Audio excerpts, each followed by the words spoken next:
बिस्मिल्लाहिर्रहमानिर्रहीम। अस्सलाम वालेकुम। आज का जो हमारा टॉपिक है वो कार्डिक आउटपुट के हवाले से है। जिस तरह नाम से ज़ाहिर है, कार्डिक आउटपुट कहते हैं the outcome of certain events. किसी इवेंट्स का जो रिज़ल्ट होता है, जो उसका आउटकम्स होता है, उसको हम आउटपुट कहते हैं। तो हार्ट का आउटकम्स क्या होगा? अमाउंट ऑफ ब्लड होगा, rate of blood to the different part of the body. क्योंकि हार्ट का फंक्शन यही है कि वो ब्लड को पुश करते हैं थ्रू आउट द बॉडी। तो cardiac output means the distribution और the pushing of the blood to the body. अब हमने पढ़ा था हार्ट में कि हार्ट हमारे पास डबल सर्किट सिस्टम है।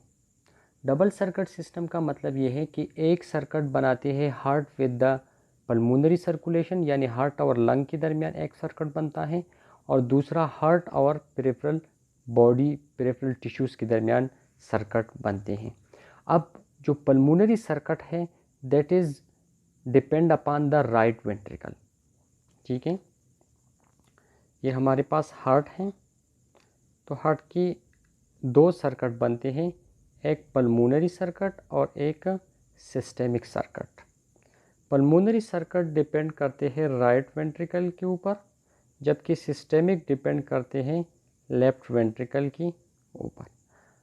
तो amount of blood pumped by the right ventricle is directly goes to the lungs.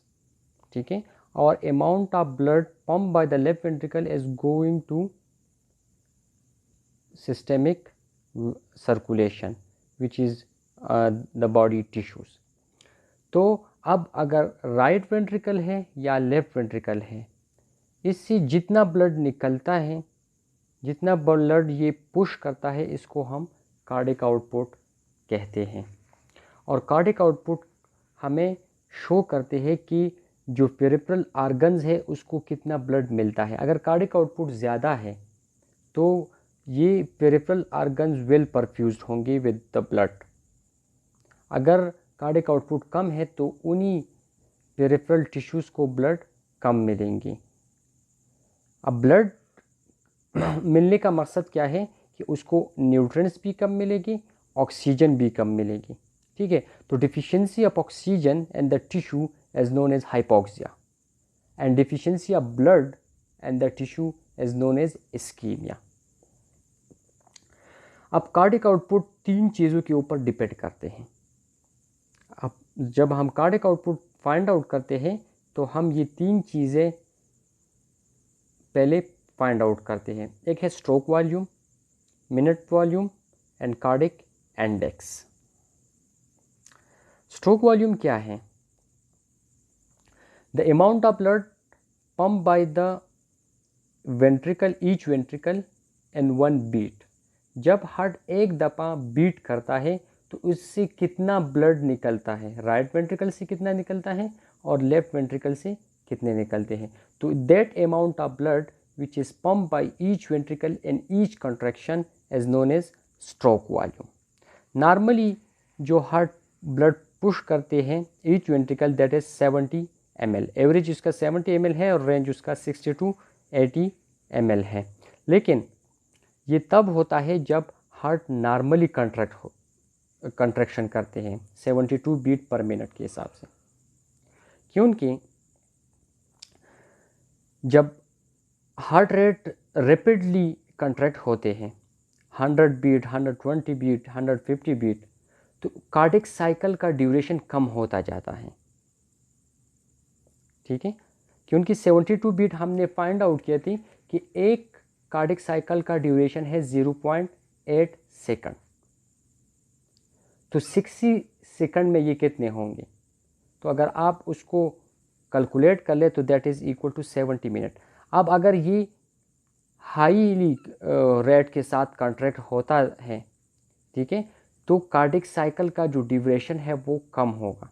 तो जब कार्डिक साइकिल का ड्यूरेशन कम होता है तो हार्ट फुली कॉन्ट्रैक्ट नहीं होगा, और जब हार्ट फुली कॉन्ट्रैक्ट नहीं होता तो the blood ejected by the ventricle will be less. तो हमारे पास जो स्ट्रोक वॉल्यूम है वो कम होगा। अब दूसरा है मिनट वॉल्यूम। मिनट वॉल्यूम हम कहते हैं कि हार्ट की वेंट्रिकल्स जो है, ईच वेंट्रिकल, वो 1 मिनट में कितना ब्लड पुश करता है।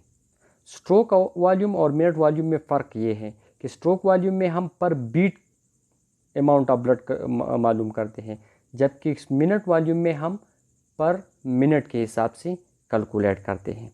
तो सिंपल इसकी मालूम करने का तरीका ये है कि स्ट्रोक वॉल्यूम पर बीट है।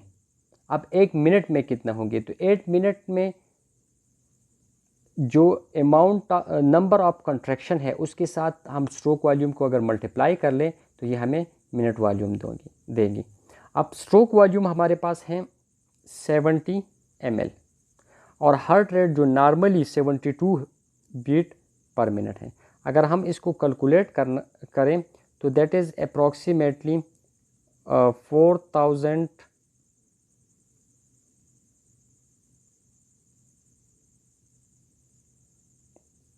940 समथिंग इस तरह के आते हैं, यानी approximately that is equal to 5 litre. तो नॉर्मली मिनट वॉल्यूम जो है वो हमारे पास है 5 लीटर पर वेंट्रिकल पर मिनट, और मिनट वॉल्यूम हम अक्सर शो करते हैं in a form of cardiac output. अब अगर आपके साथ हार्ट रेट ज़्यादा होते हैं, हार्ट रेट इंक्रीज़ होते हैं, तो आपका मिनट वॉल्यूम यानी कार्डिक आउटपुट ज़्यादा होगा। और तीसरा है cardiac index. Cardiac index simple वही मिनट वॉल्यूम है, लेकिन अगर हम उसको बॉडी सरफेस के साथ इसको रिलेट कर लें कि कितने square metre area of the body को ब्लड मिलते हैं 1 मिनट में, तो इसको हम कार्डिक इंडेक्स कहते हैं। The minute volume express in relation to square metre of body surface area, कि जो कार्डिक आउटपुट है, जो मिनट वॉल्यूम है, वो कितने मीटर स्क्वायर एरिया को ब्लड परफ्यूज करते हैं, तो इसको हम कहते हैं कार्डिक इंडेक्स। नॉर्मल वैल्यू इसका है 2.8 प्लस माइनस 0.3, यानी इसका वैल्यू जो है वो 2.5 से लेकर, अगर हम 0.3 इससे माइनस कर ले तो that will be equal to 2.5, अगर प्लस कर ले तो that will be equal to 3.1। ये इसका रेंज है litre per metre square per minute. ये नॉर्मल वैल्यू है कार्डिक इंडेक्स की। इसकी मालूम करने का तरीका क्या है? तरीका ये है कि नॉर्मल मिनट वॉल्यूम जो है वो हमारे पास है 5 लीटर।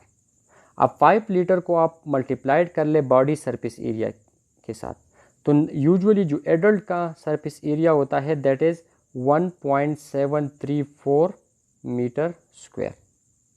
तो अगर आप इन दोनों को मल्टीप्लाई कर लें तो that will be equal to 2.8 litre per minute per ventricle per metre square. एक टर्म्स यूज होता है कार्डिक रिजर्व।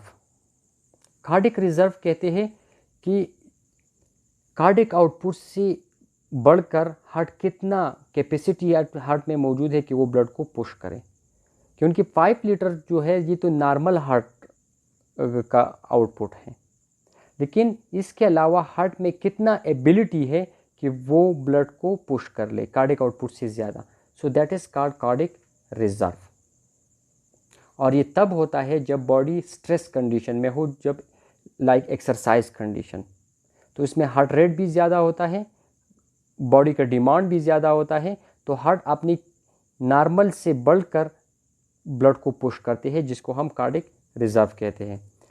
एडल्ट में ये ज़्यादा होता है 300 to 400%। 300 to 400% का मतलब क्या है? नॉर्मली आपका कार्डिक आउटपुट जो है दैट इज़ 5 लीटर। 300% का मतलब ये है कि that will reach to 15 litre. 400 का मतलब है कि that will increase up to the 20 litre. ठीक है, यानी परसेंट का मतलब है गुना, 3 गुना ज़्यादा होगा या 4 गुना ज़्यादा होगा। लेकिन ओल्ड एज में ये फिर ये कैपेसिटी, ये एबिलिटी ऑफ द हार्ट जो है वो कम हो जाती है and it is reach to the 200 to 250%। यानी 2 से 2.5 गुना ये ज़्यादा हो सकता है। लेकिन एथलीट्स में ये बहुत ज़्यादा होता है, क्योंकि एथलीट अक्सर एक्सरसाइज कंडीशन में होता है तो बॉडी का डिमांड उसमें ज़्यादा होता है, तो उसमें ये 5 से 6 गुना ज़्यादा कैपेसिटी हार्ट में मौजूद होते हैं। अब कार्डिक आउटपुट में वेरिएशन कब आ सकते हैं? तो या तो ये नॉर्मल बॉडी एक्टिविटी की वजह से आएंगे या कोई डिजीज़ की वजह से आएंगे। तो अगर नॉर्मल कोई बॉडी की एक्टिविटी की वजह से आती है तो दैट इज़ फिजियोलॉजिकल वेरिएशन। तो फिजियोलॉजिकल वेरिएशन एज में भी के हिसाब से भी आ सकते हैं। लाइक चिल्ड्रन में कार्डिक आउटपुट कम होता है। अब क्यों कम होता है उसमें? क्योंकि उसमें ब्लड वॉल्यूम कम है। तो अगर ब्लड वॉल्यूम कम है तो पुशिंग भी कम होगी। फॉर एग्ज़ाम्पल एक वाटर टैंक है, उसमें 5 लीटर ऑफ द वाटर मौजूद है और दूसरा वाटर टैंक है उसमें 10 लीटर मौजूद है।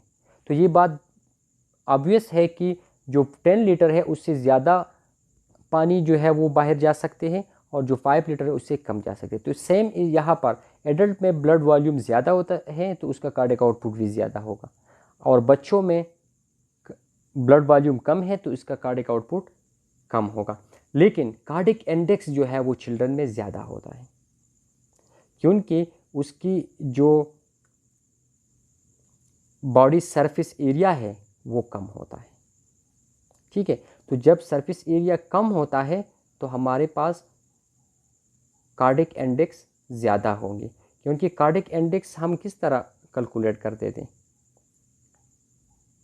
Cardiac output divided by surface area, यानी कार्डिक इंडेक्स जो है ये इनवर्सली प्रोपोर्शन है विद द सरफेस एरिया। तो अगर सरफेस एरिया आपके साथ कम है तो कार्डिक इंडेक्स ज़्यादा हो गए। तो बच्चों में सरफेस एरिया कम होता है इसलिए उसका कार्डिक इंडेक्स जो है वो ज़्यादा होता है।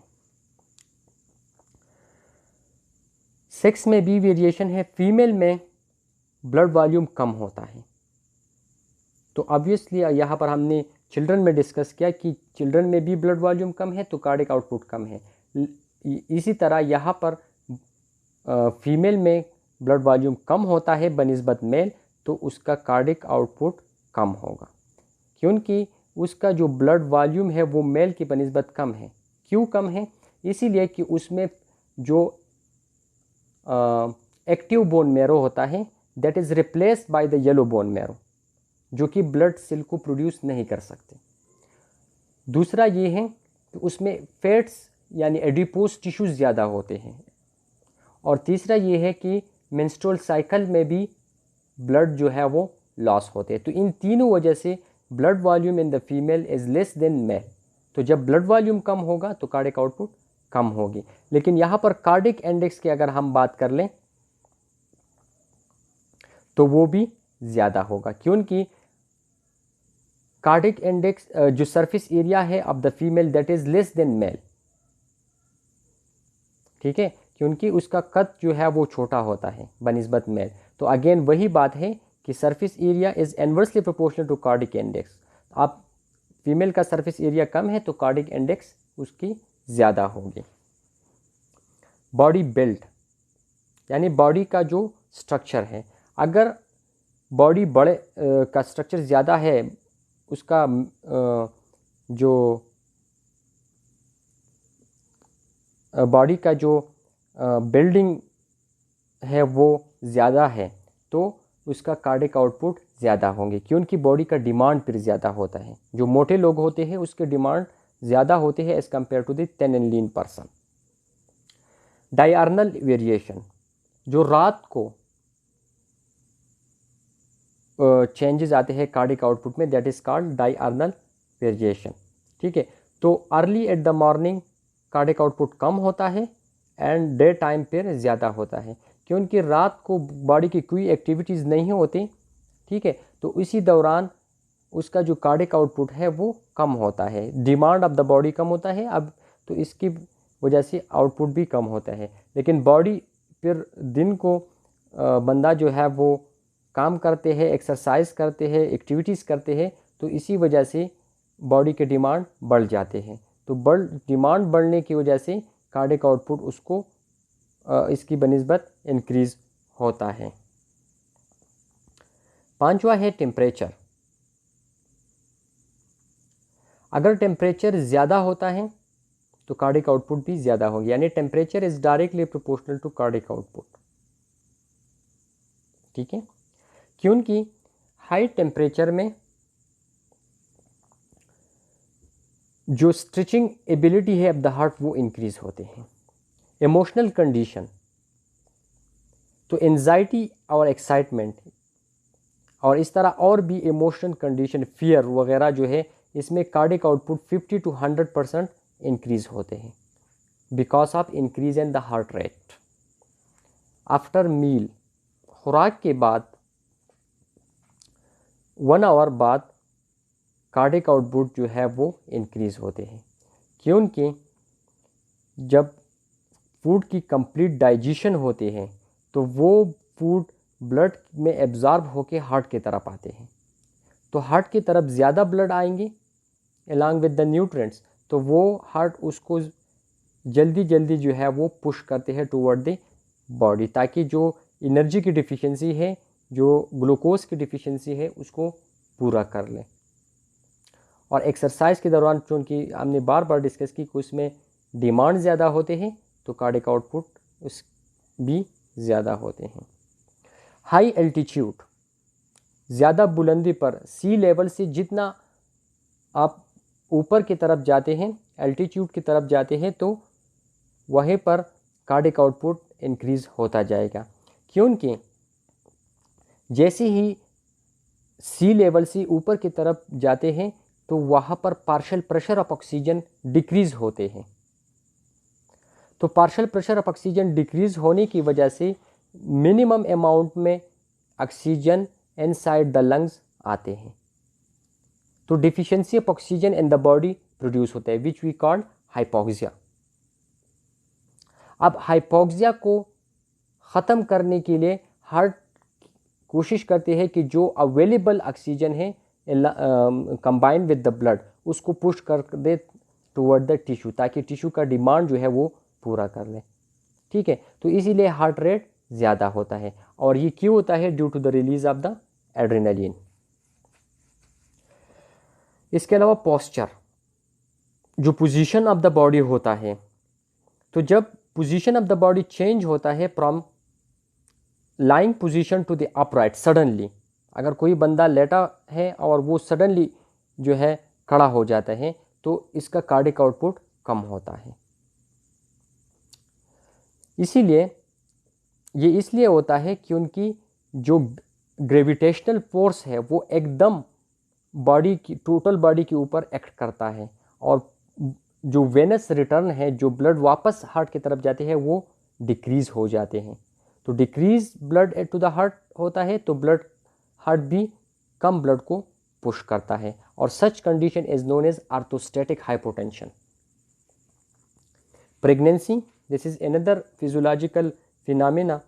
तो प्रेगनेंसी की आखिरी मंथ्स में, पर्टिकुलरली द 3rd ट्राइमेस्टर में, कार्डियक आउटपुट इंक्रीज होता है बाय 40%, क्योंकि बॉडी का डिमांड इसमें ज़्यादा होता है। एक तो मदर का अपना बॉडी डिमांड है, और दूसरा फीटस जो है अभी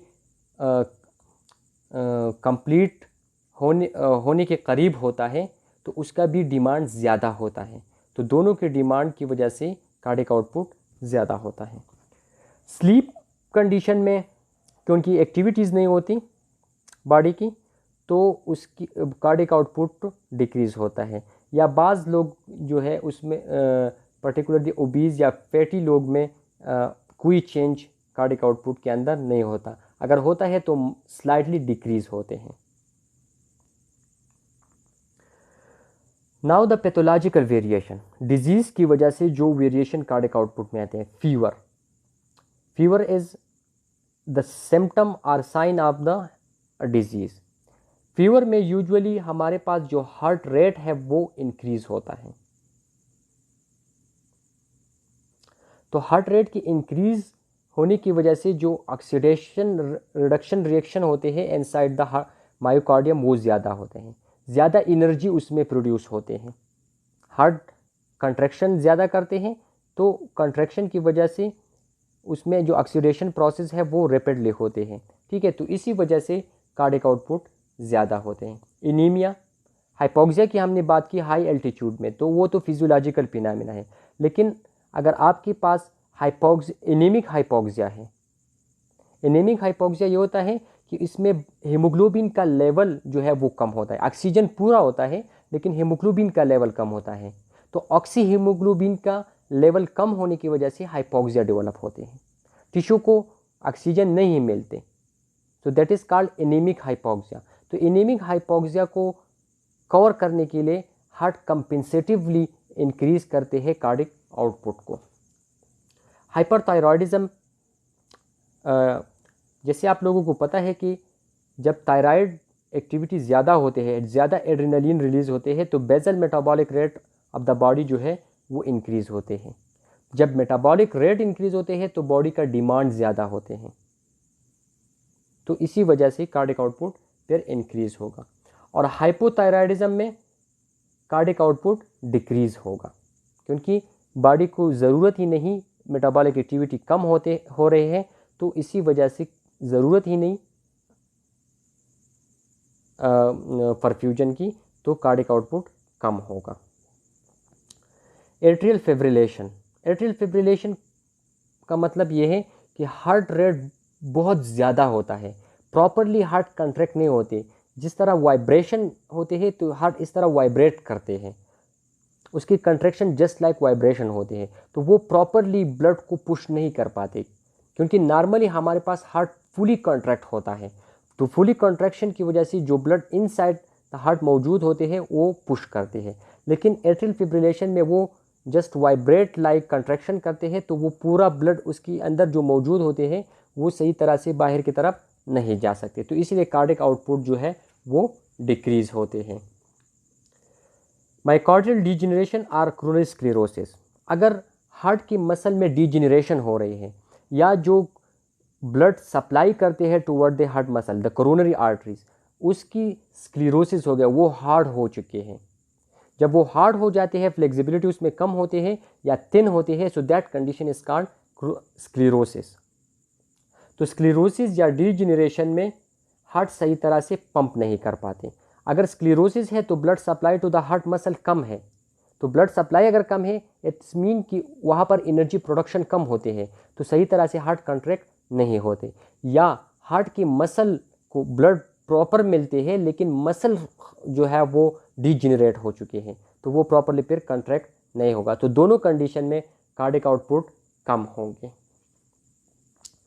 haemorrhage, haemorrhage mean rupture of the blood vessel, जब ब्लड वेसल रप्चर हो जाते हैं तो ब्लड बाहर की तरफ जो है ब्लीड कर जाते हैं, तो amount of the blood volume inside the body decrease. और हमने स्टार्ट में कहा था कि blood volume is directly proportional to the cardiac output. अगर ब्लड वॉल्यूम ज़्यादा है तो कार्डिक आउटपुट ज़्यादा होगी, अगर ब्लड वॉल्यूम कम है तो कार्डिक आउटपुट कम होगी। तो हेमरेज में ब्लड वॉल्यूम कम होता है, इसलिए कार्डिक आउटपुट भी डिक्रीज होता है। शॉक, शॉक कहते हैं decrease in blood pressure, decrease in blood pressure along with the unconsciousness, क्योंकि जब ब्लड प्रेशर डिक्रीज होता है तो इसको हम हाइपोटेंशन कहते हैं, लेकिन अगर hypotension along with the unconscious condition हो तो इसको फिर हम शॉक कहेंगे। तो शॉक में पुअर पंपिंग होता है और सर्कुलेशन भी कम होता है, क्योंकि प्रेशर ऑफ द ब्लड जो है इनसाइड द सर्कुलेटरी सिस्टम वो डिक्रीज होते हैं, तो blood return to the heart will decrease. तो अब अगर आपके साथ हार्ट तक ब्लड कम आते हैं तो वो उसी कम ब्लड को पुश करेंगे, तो कार्डिक आउटपुट ऑब्वियसली कम होगा। अब कार्डिक आउटपुट जिस तरह मैंने बता दिया कि ये हमें शो करते हैं कि आर्गन को कितना ब्लड जो है वो मिलता है। अगर हार्ट आपके साथ नॉर्मली बीट करते हैं with the 72 beat per minute, ठीक है, तो वो कितना ब्लड पुश करेंगे, 5 लीटर पर मिनट। तो अगर 5 लीटर पर मिनट के हिसाब से वो ब्लड को पुश करते हैं तो किस आर्गन तक कितना ब्लड मिलेंगे। लीवर को सबसे ज़्यादा ब्लड मिलती है, 30% of the total cardiac output which is 1500 ml। Kidney को 26%, स्केलेटल मसल ओवरऑल बॉडी की स्केलेटल मसल को 18% मिलते हैं। ब्रेन को 16% मिलते हैं। इसके अलावा स्किन, बोन, जीआईटी को 6% और हार्ट को 4% ऑफ द कार्डिक आउटपुट जो है मिलते हैं। ये आपके साथ परसेंटेज में दिया गया है, ठीक है। अगर आप 5 लीटर में इस परसेंटेज को कैलकुलेट कर लें सो that will B give you the exact value. For example मैं एक कैलकुलेट करता हूँ, लीवर को मिलती है 30%, so 30 divided by 100 multiplied by total blood volume आपके साथ है 5 litre, so that will equal to 2, ये कट हो गया, so that is equal to 3 divided by 2 which is equal to 1.5 litre. And 1.5 litre अगर हम ml में एक्सप्रेस कर ले तो दैट इज़ 1500 ml। इसी तरह आप हर एक आर्गन की कैलकुलेट कर सकते हैं। अगर आपको सिंपल परसेंटेज दिया है तो आप इससे एग्जैक्ट वैल्यू मालूम कर सकते हैं। अगर एग्जैक्ट वैल्यू दिया गया है तो आप इससे परसेंटेज भी मालूम कर सकते हैं। परसेंटेज किस तरह मालूम करेंगे? फॉर एग्जांपल लीवर का दिया है 1500 ml। अब 1500 ml आप लोगों का अगर क्वेश्चन कोई पूछे कि ये कितना परसेंट है कार्डिक आउटपुट की, तो 1500 ml ये पुश करते हैं इन द 5000 ml। 5 लीटर बराबर है 5000 ml की, तो 100 में यानी परसेंट में ये कितने होंगे? तो इसको कैलकुलेट कर ले आप लोग, so that will equal to 150 divide by 5। अगर इसको हम कट कर लें सो दिस इज 30, ठीक हो गया, 30%। इस तरह हर एक की आप कैलकुलेट कर सकते हैं। अब कार्डिक आउटपुट कौन सी ऐसे फैक्टर है जिसके ऊपर ये डिपेंड करते हैं? तो 4 डिफरेंट फैक्टर्स हैं जो जिस पे कार्डिक आउटपुट डिपेंड करते हैं। Venous return is directly proportional, ठीक है, that is directly proportional to the cardiac output. अगर वेनस रिटर्न ज़्यादा है तो कार्डिक आउटपुट ज़्यादा होंगे। Again force of contraction that is also directly proportional to the cardiac output. Heart rate ये भी डायरेक्टली है, जबकि peripheral resistance is inversely proportional. आगे हम डिस्कस कर लेते हैं। वेनस रिटर्न हम किसे कहते हैं? वो ब्लड जो कि पेरिफेरी से आते हैं toward the heart through superior vena cava from the upper body and through inferior vena cava from the lower body, तो इसको हम कहते हैं वेनस रिटर्न। अब अगर आपके पास ज़्यादा ब्लड आते हैं टुवर्ड द हार्ट तो हार्ट की फिलिंग ज़्यादा होगी, हार्ट में एकमुलेशन ऑफ ब्लड ज़्यादा होंगी। तो जब आपके साथ रिजर्व ब्लड ज़्यादा है तो आप पुश भी ज़्यादा करेंगे। वो टैंकी वाली मिसाल है, अगर 5 लीटर है तो इससे ज़्यादा ब्लड फ्लूइड जो है निकल सकते हैं, कम फ्लूइड निकल सकते हैं बनिस्बत वो टैंकी की जहाँ पर 10 लीटर ऑफ द फ्लूइड मौजूद है। तो इसलिए हम कहते हैं कि venous return is directly proportional to the cardiac output. अब अगेन ये जो वेनस रिटर्न है ये मुख्तलिफ 5 फैक्टर्स है जिसके ऊपर डिपेंड करते हैं। Respiratory pump, muscular pump, gravity, sympathetic tone और वेनस प्रेशर। रिस्पायरेटरी पंप के ऊपर किस तरह डिपेंड करते हैं? रिस्पायरेटरी पंप का मतलब है इंस्पायरेशन एंड एक्सपायरेशन। तो जब आपके साथ इंस्पायरेशन होते हैं लंग्स पुली इसमें एक्सपेंड होते हैं, ठीक है, तो लंग्स के एक्सपेंशन की वजह से पूरा थोरेसिक केज जो है वो एक्सपेंड हो जाते हैं। Because during the inspiration the diaphragm move downward. तो डायफ्राम जब डाउनवर्ड मूव करते हैं तो ज़्यादा स्पेस मिलता है फॉर द लंग्स, तो ज़्यादा स्पेस की वजह से वो फिर एक्सपेंड हो जाते हैं। तो एक्सपेंशन की वजह से इंट्रा एब्डोमिनल प्रेशर और इंट्रा प्लूरल प्रेशर वो इंक्रीज होता है। इंट्रा प्लूरल प्रेशर हमारे पास यूजुअली माइनस नेगेटिव होता है, 5 मिलीमीटर ऑफ मर्करी होता है। तो जब आपके साथ एक्सपेंशन और भी हो जाते हैं तो नेगेटिव प्रेशर और भी बढ़ जाते हैं। ये नेगेटिविटी -5 जो है ये और भी इंक्रीज हो जाते हैं। इस तरह इंट्रा एब्डोमिनल प्रेशर भी इंक्रीज होता है क्योंकि डायफ्राम नीचे की तरफ जाते हैं टुवर्ड द एब्डोमेन और एब्डोमिनल कंटेंट के ऊपर प्रेशर डालते हैं, तो इंट्रा एब्डोमिनल प्रेशर भी इंक्रीज होगा और इंट्राथोरेसिक प्रेशर भी इंक्रीज होगा।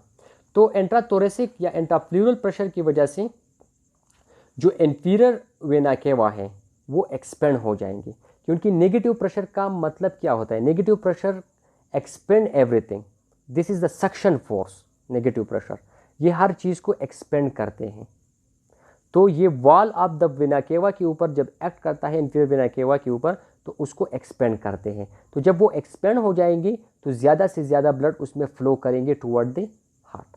दूसरी तरफ इंट्रा एब्डोमिनल प्रेशर की ज़्यादा होने की वजह से क्या होता है कि जो इंफीरियर वेना केवा का पोर्शन एब्डोमिन से निकलते हैं ऊपर की तरफ आते हैं थोरेसिक एंड देन हार्ट, तो वो हाई इंट्रा एब्डोमिनल प्रेशर उसी vena cava inferior vena cava के ऊपर प्रेशर डालते हैं, उसको स्क्वीज़ करते हैं। तो स्क्वीज़ की वजह से उसमें जो ब्लड होते हैं वो अपवर्ड रैपिडली पुश करते हैं। तो दोनों कंडीशन क्या करते हैं, मैक्सिमम ऑफ द ब्लड लेके आते हैं टुवर्ड द हार्ट। तो अल्टीमेटली हम कह सकते हैं कि during inspiration the Venus return increase. तो जब वेनस रिटर्न इंक्रीज होगा तो आपके साथ कार्डिक आउटपुट भी इंक्रीज होगा। दूसरा है मस्कुलर पंप। मस्कुलर पंप में क्या होता है कि जो वेन हमारे पास होते हैं ये मसल के अंदर जो है मसल के ऊपर से पास आउट होते हैं।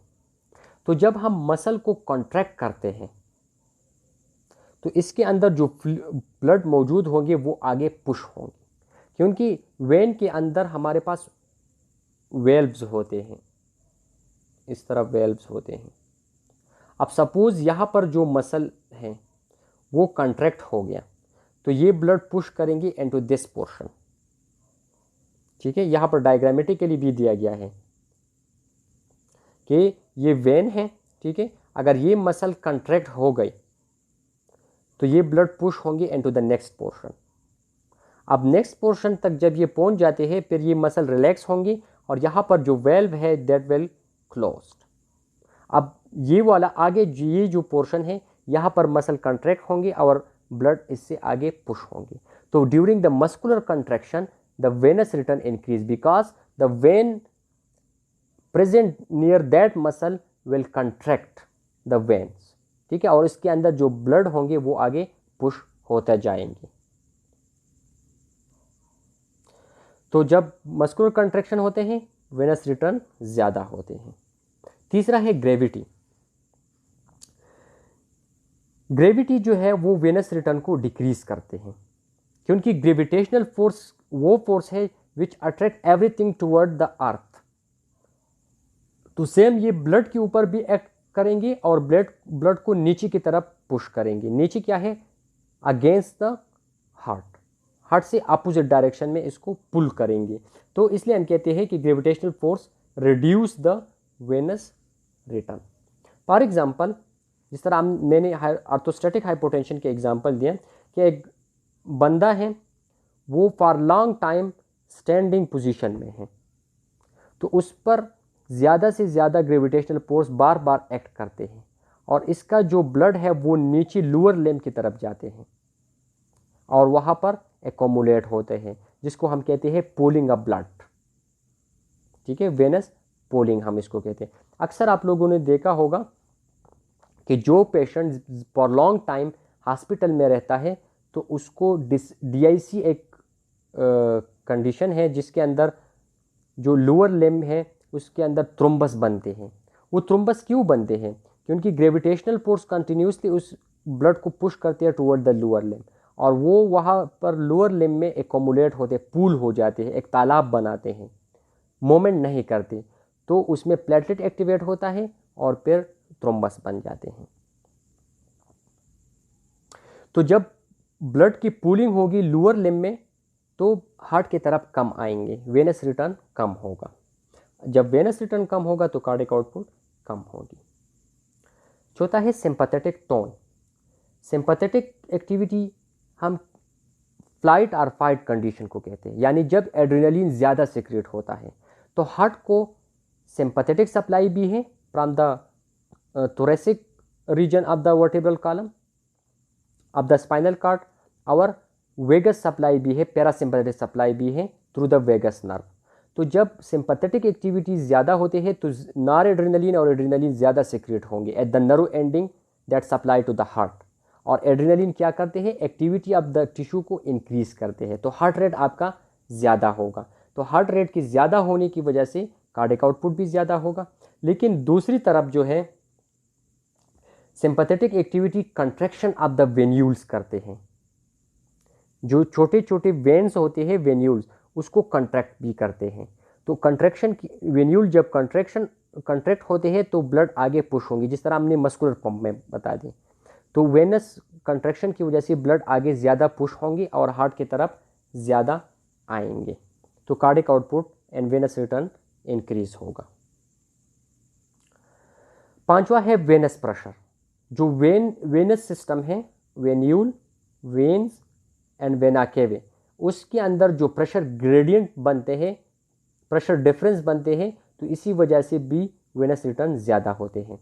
क्योंकि जो सबसे छोटे वेसल है हमारे पास वेन्यूल, उसके अंदर प्रेशर है 12 to 18, और जब वेन्यूल आपस में कंबाइन होते हैं तो दैट फॉर्म वेन, और वेन में प्रेशर जो है वो कम होता है बनिस्बत इसकी 5.5 जब ये वेना केवे तक पहुंच जाते हैं। वेना केवा कहाँ पर ओपन होता है, and to the right atrium, और राइट एट्रियम का प्रेशर है 4.6।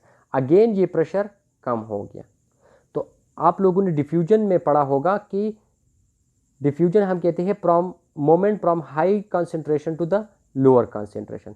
तो यहाँ पर 12 to 18 है, यहाँ पर 5.5 है जो इससे कम है, तो ब्लड आसानी के साथ यहाँ पर आ सकते हैं। अब इससे ब्लड भी आसानी के साथ नीचे की तरफ आएंगे क्योंकि यहाँ पर भी प्रेशर कम है। तो अगर इस तरह की ग्रेडियंट मौजूद होता है between among the venous system, तो वेनस रिटर्न आसानी के साथ होगा, ज़्यादा होगा।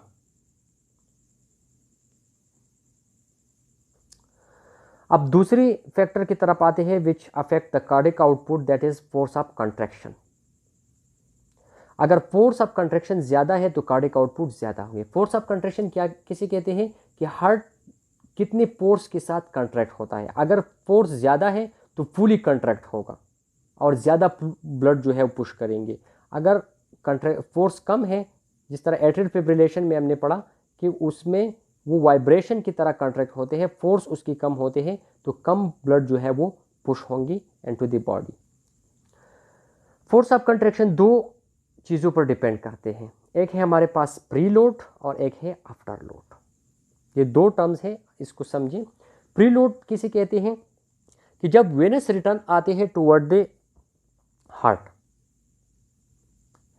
तो वो वेनस रिटर्न में जो ब्लड आते हैं ये एट्रिया की मसल के ऊपर प्रेशर डालते हैं। उसी प्रेशर की वजह से ये एट्रियल मसल जो है वो स्ट्रेच हो जाते हैं, उसमें स्ट्रेचिंग पोर्स प्रोड्यूस होते हैं, जिस तरह रबड़ होता है। रबर के ऊपर जब आप फोर्स लगाते हैं, उसको खींचते हैं, तो इसके अंदर एक स्ट्रेचिंग पोर्स डेवलप होता है। जब फिर आप उसको छोड़ते हैं तो वो रैपिड विद हाई स्पीड के साथ आगे जाते हैं। सेम इसी तरह हार्ट के अंदर होते हैं।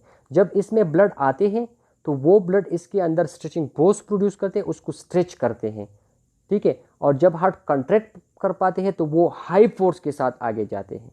तो अगर आपके साथ वेनस रिटर्न यानी प्री लोड ज़्यादा है तो ज़्यादा स्ट्रेचिंग फोर्स प्रोड्यूस होगी, फिर फोर्स ऑफ कंट्रैक्शन ज़्यादा होंगे। लेकिन अगर आपके साथ ब्लड कम आते हैं, प्रीलोड कम है, तो वो कम स्ट्रेचिंग फोर्स प्रोड्यूस करेंगी और हार्ट के फोर्स ऑफ कंट्रैक्शन फिर कम होंगे। तो जब स्ट्रेचिंग ऑफ द मसल ज़्यादा होंगी यानी लेंथ में ज़्यादा चेंज आएंगी तो फोर्स ऑफ कंट्रैक्शन ज़्यादा होंगी, और इसको हम कहते हैं Frank Starling law. Frank Starling law कहते हैं कि the force of contraction of the heart is directly proportional to the change in length due to the venous return. दूसरा टर्म है आफ्टर लोड। आफ्टर लोड कहते हैं resistance in the systemic vessel. जो blood vessel के अंदर heart blood push करते हैं during the contraction, क्योंकि हमने पढ़ा था कि राइट वेंट्रिकल ब्लड को पुश करेंगे इनटू द पल्मोनरी ट्रंक और लेफ्ट वेंट्रिकल पुश करते हैं इनटू द एओर्टा। अब एओर्टा या पल्मोनरी ट्रंक में जो रेजिस्टेंस होते हैं वो रेजिस्टेंस अपोज करेंगे उसी ब्लड को जो हार्ट पुश करते हैं, तो वो रेजिस्टेंस को हम कहते हैं आफ्टर लोड। तो अगर आपके साथ रेजिस्टेंस ज़्यादा है, आफ्टर लोड ज़्यादा है, तो वो ज़्यादा रेजिस्टेंस, ज़्यादा अपोजिशन प्रोवाइड करेंगे इनटू द पुश्ड ब्लड, ठीक है, तो आपका कार्डियक आउटपुट कम होगा। लेकिन अगर आफ्टर लोड कम है,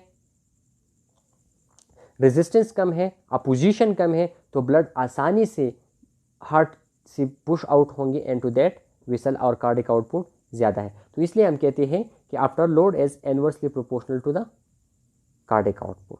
ठीक है, सिंपल याद रखें कि preload is directly proportional and after load is inversely proportional. इसके बाद है हमारे पास हार्ट रेट। तो हार्ट रेट आप लोगों को सिंपल सी बात है कि वहाँ पर हमने फार्मूला लिखा था कि minute volume or cardiac output, जिसको हम कहते हैं ये बराबर है stroke volume multiplied by heart rate. It's mean कि cardiac output is directly proportional to the heart rate. अगर हार्ट रेट ज़्यादा है तो कार्डियक आउटपुट ज़्यादा होंगे, अगर हार्ट रेट कम है तो कार्डियक आउटपुट कम है। इट्स मीन कि दैट इज डायरेक्टली प्रोपोर्शनल। अगर हार्ट रेट में कम चेंज आता है तो कार्डियक आउटपुट के ऊपर इसका असर कम होगा, लेकिन अगर हार्ट रेट बहुत ज़्यादा इंक्रीज़ होते हैं या बहुत ज़्यादा डिक्रीज़ होते हैं तो वो कार्डियक आउटपुट को फिर चेंज करेंगे।